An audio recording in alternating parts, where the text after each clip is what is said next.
In December of 2022, a Boeing 777 operated by United Airlines took off from Hawaii in heavy rain. And about a minute into the flight, the aircraft plummeted towards the ocean. It came just 750 feet from hitting the water at high speed, which almost certainly would have killed all 280 people on board. In the end, the pilots saved the aircraft by just a matter of seconds. Now, for more than 2 months, no one heard about this incident. It was as if it had never happened. And by the time the mainstream news reports began appearing in February, more than 2 months later, United assured the public that the FAA had been notified and that an investigation would be forthcoming. Watch. Alrighty, scary moments like this, though, for some passengers on a United flight out of Hawaii. Just moments after takeoff, the plane took a steep nosedive, coming within 800 feet of the ocean's surface. This happened December 18th. Flight tracking data shows the Boeing 777 took off from Maui in a huge storm. You can see there climbed to 2,200 feet, then descended at 8,600 feet per minute towards the water. A passenger told CNN it felt like a roller coaster and that people were screaming on board. Oh my goodness. The pilots recovered from the nosedive and then safely made the trip to San Francisco. Wow. United says a formal report was filed with the FAA. The pilots then received additional training. The whole incident lasted around 45 seconds. That's a long flight after something like that happens on takeoff. Now, notice how there's not much curiosity from the news anchor there about why this incident took so long for the airline to disclose to the public. It's the kind of thing that you'd like to think we'd hear about right away. There's also not much of an explanation about what happened exactly. It's implied that the pilots may have made a mistake because they're getting more training. But what mistake did they make exactly? Well, late last year, we got something of an official answer. It turns out that according to the NTSB, the captain called for the flaps to be retracted to the 5-degree setting, which is a normal setting for takeoff. But the first officer thought the captain had called for a 15-degree setting, so he selected that one, which was the wrong one. And that misunderstanding caused a major problem because the plane was going far too fast for that flap setting. To avoid damaging the plane, the captain started to slow the aircraft while he tried to diagnose the problem. Instead of realizing his mistake, the first officer suggested that maybe the instruments were malfunctioning, and the two pilots continued to kind of troubleshoot the problem. In the process, they became disoriented as the plane quickly lost altitude. The pilots' confusion continued until the plane blared an alarm telling them that they were about to die if they didn't apply maximum power and pull up, and they did. And fortunately, nobody was harmed. Incredibly, both pilots of the flight are still employed by United Airlines, we're told. They nearly killed everybody on board through their incompetence, but that's not disqualifying, apparently. Beyond some basic information about their flying experience, we still don't know much about those two pilots. For example, we know that the first officer has a total of 5,300 hours of flying experience, which is respectable for his position. But at the time of the incident, he only had 120 hours in the Boeing 777. And according to a report by Tucker Carlson last year, which cited an anonymous source at United shortly after this near catastrophe took place, this first officer was a new hire at the airline. Could that lack of experience have played a role? And more to the point, could either of the pilots' identities have played a role in their hiring or the airline's refusal to terminate them after they almost steered a passenger jet into the ocean? We don't know. We're not allowed to know because the federal government and the airlines don't want us to know any more information about the identity of these pilots or any of their pilots who are involved in near disasters or anything else about what actually happened. There is an ongoing information blackout about these kinds of events, and it's deliberate. But in their various public statements and press releases, United Airlines has made it very clear that they are mainly interested in hiring pilots on the basis of skin color and gender rather than competence. In fact, they participated in a Vice documentary back in 2022, United did, about their DEI initiatives. Watch. So we are in a plane right now. I'm about to take off with a student from United's new Aviate Academy. A bit nervous, but let's do this. Purefoy is training to become a pilot with United Airlines, which became the first major airline to launch its own flight school at the beginning of this year. But United is making another push. It said half of its recruits are going to be women or people of color. A pretty ambitious goal for airline pilots who are 93% white and 95% male. Black women make up less than 1% of the pilot industry. have a confession, guys. I have never Watch for seen Luke. a black woman fly a plane. What made you want to become a pilot? So I was a flight attendant for 3 years at a major U.S. airline, and absolutely loved it. So a couple of years ago, United decided that 50% of its new pilot recruits are going to be women or people of color, and they're promoting flight attendants to make that happen. Later on in that Vice documentary, it suggested that the point of this initiative is to alleviate the pilot shortage. Well, how is that going? A few days ago, the conservative commentator Ashley St. Clair posed a few questions to United based on some information that she had received, and here's what she wrote. Quote, on July 29th, a United plane was nearly totaled after a hard landing. Who was flying that aircraft? Was the co-pilot a former flight attendant who was fired and then rehired through United's DEI program, despite being on a list to not return to United? Am I correct that this individual failed multiple trainings, including simulator training? Am I also correct that United has covered up this DEI disaster and many others? That's the question she posed again based on insider information that she had received. Now, United didn't reply, which you may have noticed is something of a pattern. No one thinks we deserve to know anything about what's going on in the cockpits of the planes that we are flying in. You're just supposed to assume that everything's fine and that the flight attendants are transforming into master pilots at United's training academy. But the more you look into the specifics of United's diversity initiatives, the less solid that assumption seems to be. It turns out that United partners with several historically black colleges and universities, or HBCUs, as a way of recruiting pilots. One of the popular statistics-focused accounts on X, which uses the name IO, noticed that two of the schools that United has decided to team up with, which is Delaware State and Elizabeth City State University, are, quote, in the bottom 2% of all undergraduate institutions in the United States. The bottom 2% is where they're finding their pilots. Elizabeth State, the account noted, quote, had the distinction in the 1980s of being the only university in which the average SAT math score was lower than that score which would have been produced if a person had guessed B on all multiple choice questions on the test. That's a pretty sobering reality, especially if you plan on flying United anytime soon. Now, to be fair to United, they don't just recruit from HBCUs with no standards. As a writer who goes by the pseudonym Peachy Keenan found, United also recruits from an organization called Sisters of the Skies. Yes, that is an organization that sends pilots to United Airlines, and their acronym is literally SOS. At least you can rest assured that they have a sense of humor at United as your plane is plummeting to the ground. Maybe that will give you a little bit of a laugh. And it gets better. Watch. Jada Williamson's always dreamed of sitting in the cockpit and calling the shots. What I like about flying is you get to see different things you never seen. But that dream of a career in aviation is a rare one for black girls to accomplish, with fewer than 1% of pilots women of color. It was tough, I won't lie, because there was no one that looked like me. Now Captain Teresa Claiborne is part of a group of trailblazing black women pilots hoping to increase those numbers. We believe if they see it, they can be it. She was the first black female pilot in the U.S. Air Force and is president of Sisters of the Skies. She is now a United Airlines pilot. Why do you think more black women aren't becoming pilots?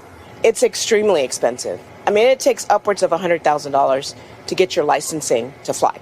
So if our young ladies are not seeing it, if their parents don't have the funding for it, then it's not going to happen. Well, that's inspirational. If they can see it, they can be it. You know, that's the kind of thing. If you're flying a plane, you know, that's what you want out of your pilot, to know that, they saw it at least. That's the qualification that they fall into, that they saw it and they became it. Now, again, this is an organization that's training the pilots that are flying commercial aircraft. And this isn't training, really. It's like a kindergarten classroom. And with these vapid self-help slogans and inspirational slogans, at no point are these people concerned about safety or competence. They want to put black women in the cockpit because they want to inspire more black women, and that makes them feel good.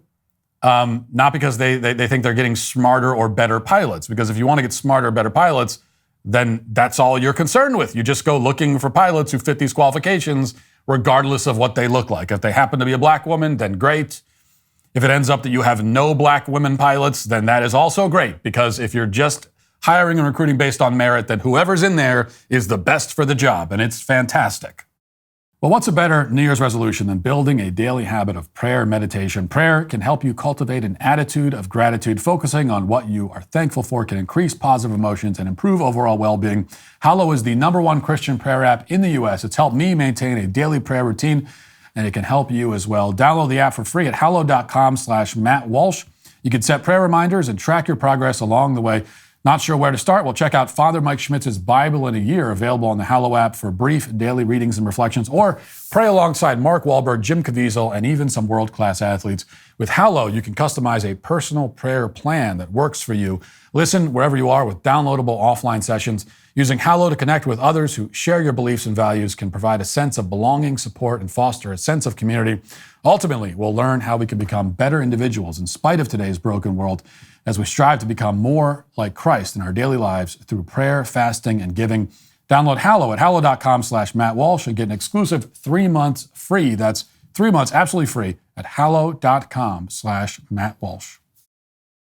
And this is not just some PR stunt. United is actually following through on this. According to United's latest corporate diversity report, of the 51 students that graduated from United's first class of pilots, quote, nearly 80% were women or people of color. So they vastly exceeded their target of 50%. And you can just decide for yourself whether they got to that 80% figure, because it just so happened that almost all the most qualified people were women or people of color. I mean, if you believe that, then fine. They've almost completely eliminated white men in their training classes. And we're led to believe that this is progress. Meanwhile, pay no attention to the planes plummeting towards the ocean or smashing into the runway, which is happening right now. To be clear, this is a problem that extends far beyond United Airlines. I mean, they're maybe the most vocal about their DEI practices, but every airline does this. A few years ago, in February of 2019, an Amazon Air cargo plane, a Boeing 767 operated by a contractor called Atlas Air, plummeted into the Trinity Bay near Houston.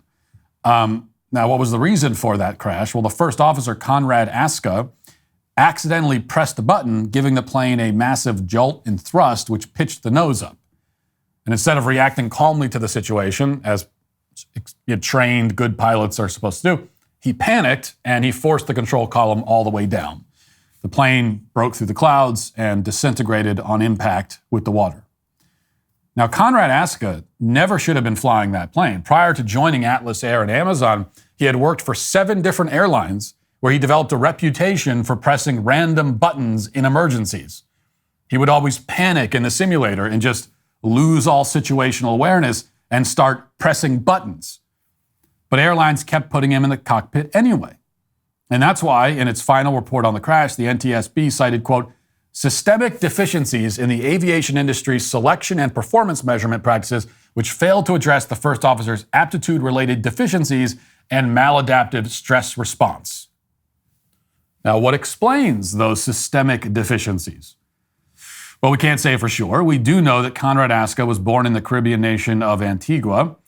He was a black man, which certainly checks some diversity boxes. And we also know that Atlas Air's website is full of platitudes about the importance of hiring candidates based on certain characteristics like their race and gender. So, we can come to some unauthorized theories here about why Conrad Aska was flying that plane. And none of them are very encouraging.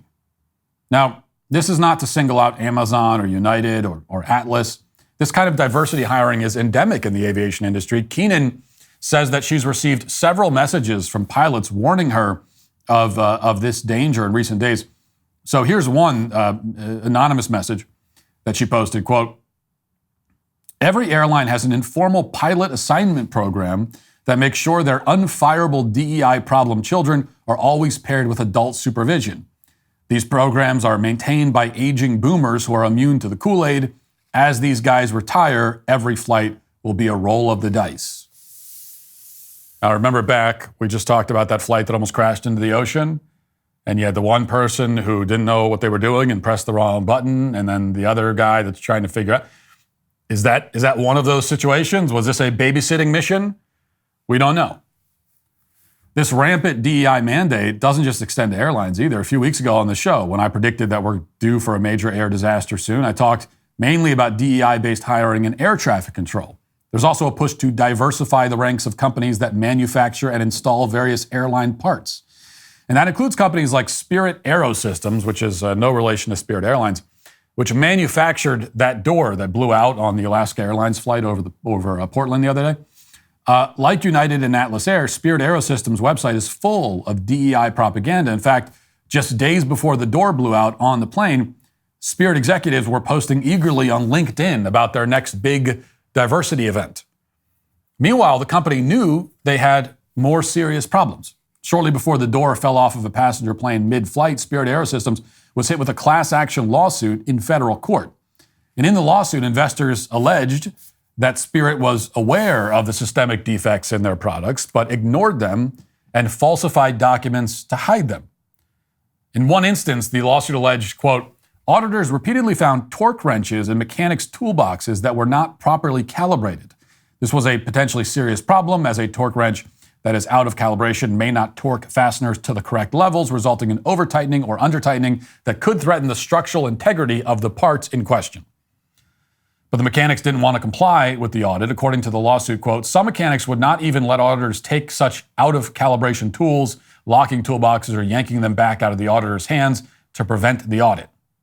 Now, obviously, if these accusations are even remotely true, they reveal some very concerning problems at a company that makes critical components for the planes that you are flying in.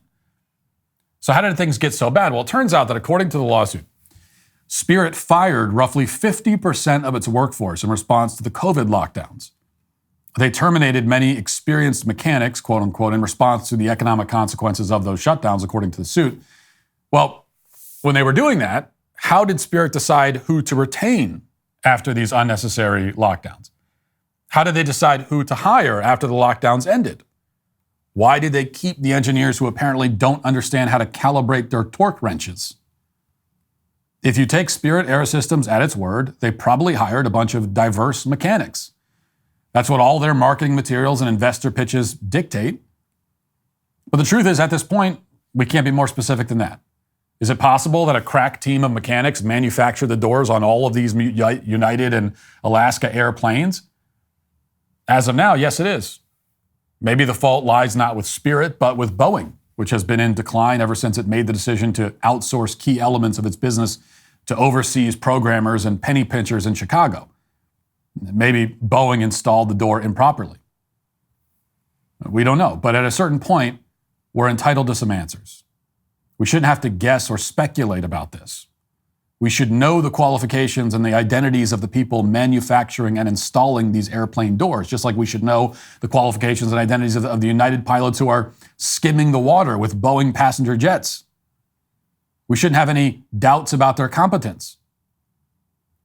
You know, we're the ones who just funded the bailouts for all these companies. We're the ones risking our lives when we board these planes. And yes, the situation is that dire. Last night, I put out a general invitation to commercial airline pilots to message me anonymously if they prefer, which of course most of them do, to tell me their firsthand experience of how DEI is impacting their profession.